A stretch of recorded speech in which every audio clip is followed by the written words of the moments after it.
Welcome to Taiwan!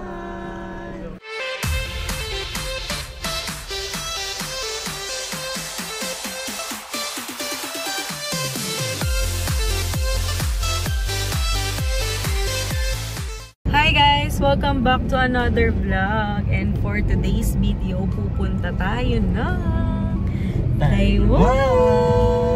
So, first time namin dadalhin tong sasakyan namin. And itatry namin siya na i-park dun sa saan yan?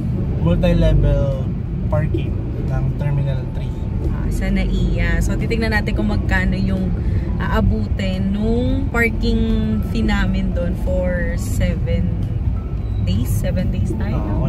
Ayan yung mga gamit namin sa likod. So, today is February 20, 2024. Base sa nababasa namin, winter pa ba? Ano pagtapos ng winter? Basta, base sa nababasa namin, malamig pa naman daw. Kaso, sabi nung iba, mainit na din daw dun sa city. Unpredictable yung weather. Pero, nababasa ko sa Facebook na mainit nga daw siya. Pero yung pagka humangin naman is sobrang lamig. So, tignan na lang natin kung magagamit ba mga pang-OOTD. So, first time din namin na ma-experience yung I.O. sa NAIA. Kasi, lagi nga kaming sa Clark. Kaya dinala namin to yung sasakyan. Kasi, dun kami lalabas ng bansa and then dun kami din babalik. So, paano yung magiging proseso nung paglipad namin? Paglipad? May pakpak. Nung pag-alis namin. So, yun lang. See you later, alligator.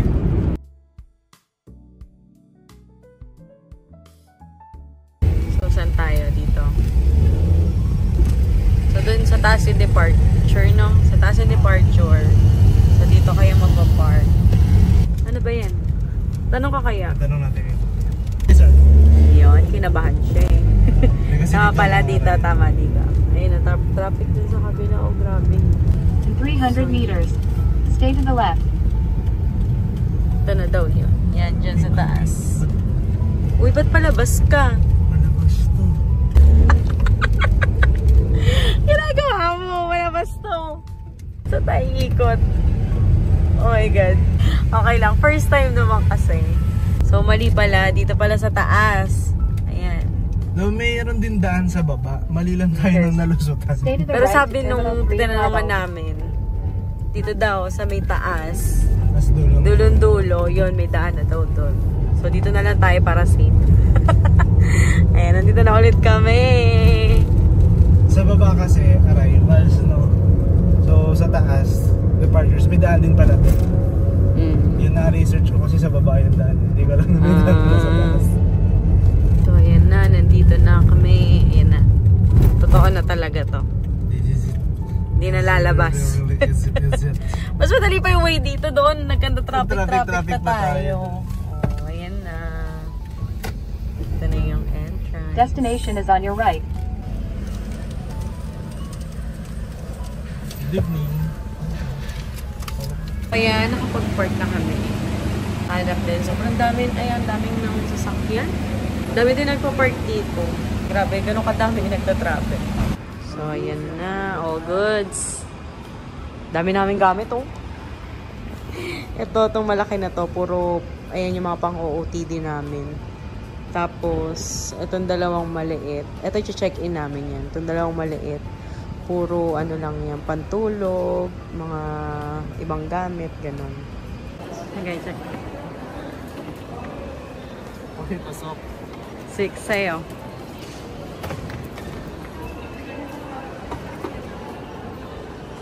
Pwede na yun. Ewan ko, tingnan natin. Ito. Kaya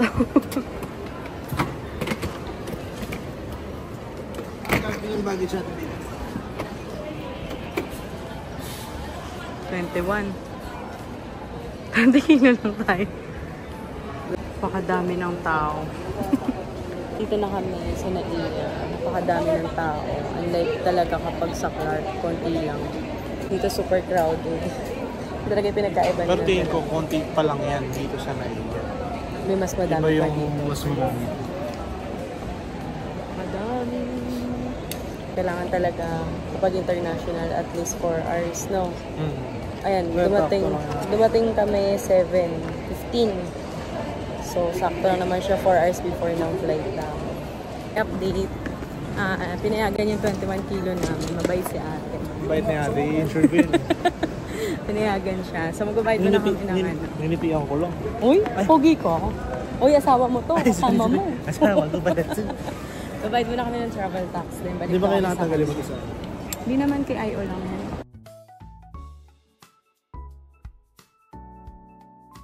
So, para lasasal pala, dapat magbabayad muna ng travel tax bago mag-check-in ng baggage. Ayun yung lagi namin nakakalimutan, no?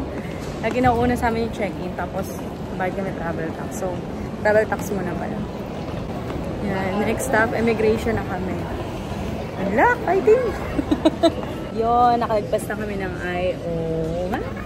Hello, Taiwan na talaga. Dito kami ngayon sa Kaishu Rice Noodles Express. Kakain muna kami kasi Tom Goods na. Sa IO experience namin dito is all goods. Ang bait ng mga IO. Lahat, parang halos lahat nakikita ko nakangiti. Parang nakasmile sila, ganyan. Tapos, sabay na din kami dalawa. Kasi mag-asawa naman. Tapos, tinanong lang kung dalawa lang ba kami. Tapos, kailan yung balik namin. And, wala. Kung may government employee. Kung may government employee sa amin dalawa. Yun lang. Tapos wala na. Picture na. Tatak. Hello Taiwan! Time check. 8:45. Parang almost 30 minutes din kaming nakapila. Sobrang dami ng tao. So kung talagang sa naiyak kayo, talagang 4 hours before ng flight nyo, dapat nandito na kayo. Kasi sa check-in baggage, sa IO, yung mahaba yung pila talaga. Unlike sa Clark, wala masyadong tao, hindi rin super crowded. So, ito yung in-order namin. Ano to, Chan? Tempura? Mixed tempura. Mixed tempura, tapos karage. Tapos may ano pa kami. Marami. Later na isi-serve. Kain na! Yeah.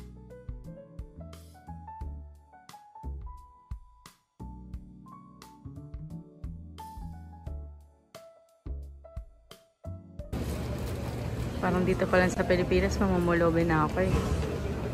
So, dapat ata mag-set kami ng budget ulit. Na. Sa Pilipinas pa lang. Pilipinas pa lang, ang dami nang gustong bilhin eh. Ha? Bibigay na ako ulit budget sa'yo.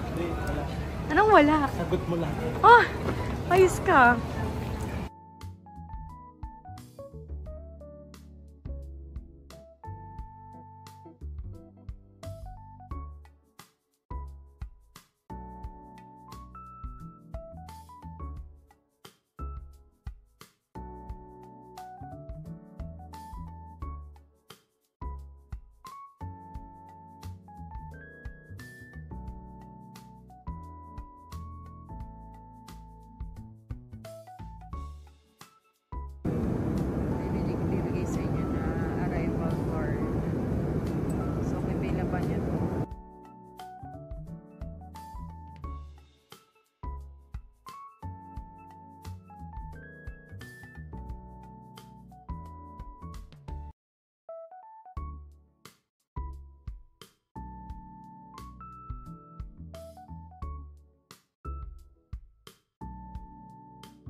Ito na kami sa Taiwan.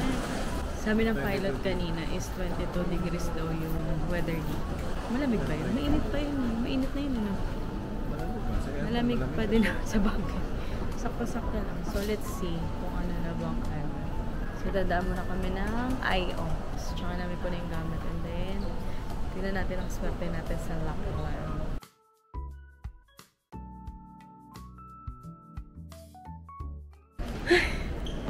Yeah. Airport pa lang, grabe sinusubok na yung ano ko, yung powers ko sa paglalakad. Taiwan!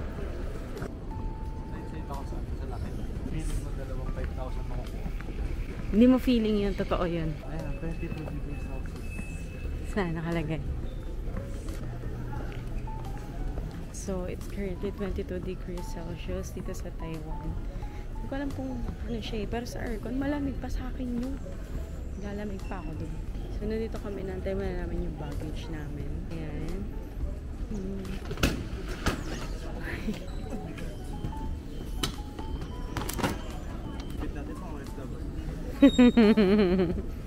Ang first target namin ngayon is sa Lucky Land muna bago kami mag-withdraw. So, syempre, pag panalo tayo doon, konti lang muna withdrawin natin.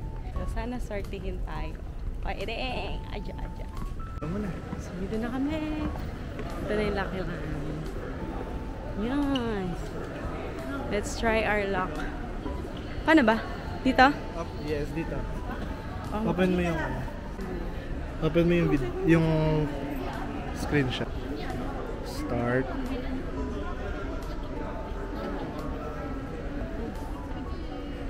Ito yung camera sa baba. Doon sa gilid. Ito. 1, 2, 3. Oh, I see you. So, ikaw. Try your luck. Nakichismis muna. Start.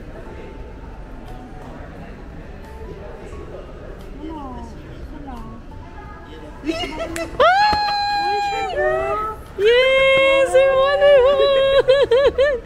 Oh, swerte! May dasal eh. Oh. Ang swerte! Sana all! Yes, nakatipid. 5,000 din. Claim mo na, claim mo na. Oh.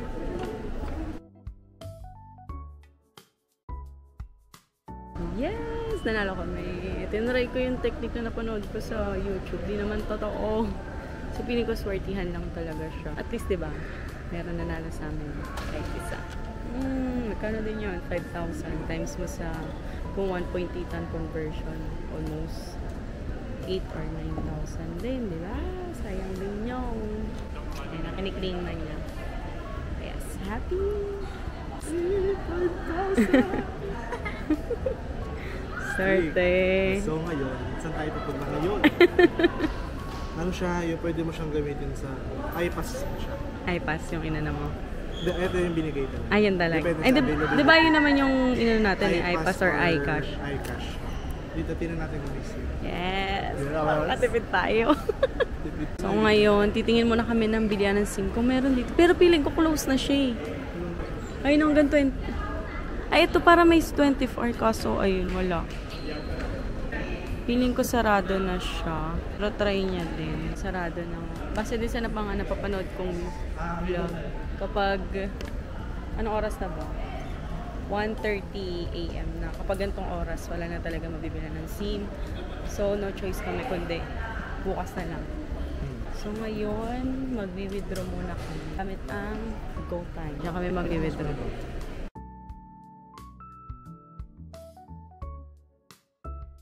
So, ang withdraw niya is 10,000 NZD. Titignan natin sa app kung magkano yung conversion. Pero usually, ano naman siya, baril tayo. Then, wala siyang service charge. So, kaya okay talaga sa GoTime. So, ngayon, ang next stop, maghahanap kami ng taxi. Papuntang bus. Wala nang bus. So, magta-taxi kami papunta ng hotel para makapagpahinga. Kasi may tour agad kami bukas. Pero ano lang naman, tour natin tayo lang naman. Wala pa naman yung tour talaga.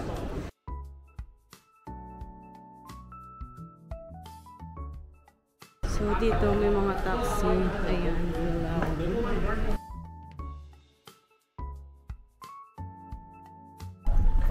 Yun, nakasakay na kami ng taxi. Dito sa mga CGM, diba? Ha? Hindi ko alam. Dito yun. Sa mga yellow cab. So, ito yung flat rate nila. Kita ba? Yata. So, 105 NPV.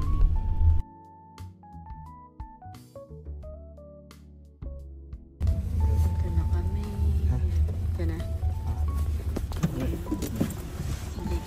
Register na. 1,332. Cash. Dito na kami sa hotel na total na binayaran namin is 1,335 NTD. Sakto talaga yung binigay niya, no? I mean, yung sukle. Mas nakamura kami sa taxi kasi nagtingin kami sa Klook. Ang presyo niya is nasa 2,400 plus pesos for 2. Yung taxi namin is nasa 1,335 NTD.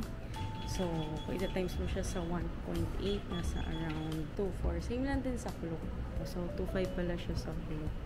Same din siya sa napanood namin kay JM Bangkisyo. Same na same talaga. 1,335 NTD.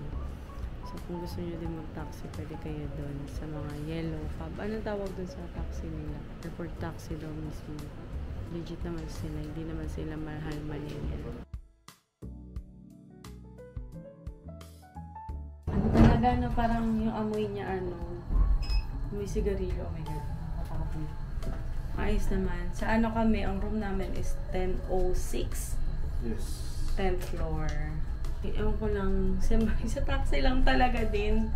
Tsaka dito parang yung amoy nila parang sigarilyo. Pero no smoking doon. Ewan ko kung ba.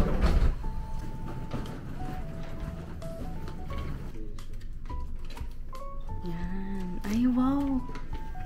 O, eto na. Room tour na agad. Ito yung sa inyo. So, ito, quick room tour na agad. Ito, pagpasok mo ng pinto, malaki-laki yung space niya. Malawak. No? Unlike sa Hong Kong natin, na masikip. Tapos, ito yung kama. Malaki. Good for 2 talaga siya. Tapos, may, ano to, rep? Mini rep. May mini rep. Ayan, may mini rep. Tapos, may telephone. May baso. Basurahan. May TV. Laki na TV. May blower na. Ito may pala lagay ng damit. Yun pala, pwede na natin use yung damit natin. Pero siguro bukas na lang. Kasi ito, may kapehan. May libreng tubig na. Yeah, may initan din ng tubig in case na diba? Gusto nyo mag-init ng tubig dyan. So, ito yung CR. Ay! Wow! May pa-bathtub. Uy, malaki yung bathtub. Doon talaga yung shower. Doon talaga yung shower sa bathtub. Ang laki. So, nakuha namin to for 6 nights ng 9,600 pesos. Ay! So, yun. Nabook namin siya sa Agoda for 9,600. Then, may rebate pa siya na 2,000 pesos. 2,000 pesos plus, no? Nagpapahinga na kami. 2:30 AM. And may tour pa kami bukas. Ano lang naman, simple lang. City tour lang. Kami lang naman. So, baka late na din kami gumising para bawi muna tulog. So, yun lang. I-end ko na to yung vlog. So, thank you for watching. Bye!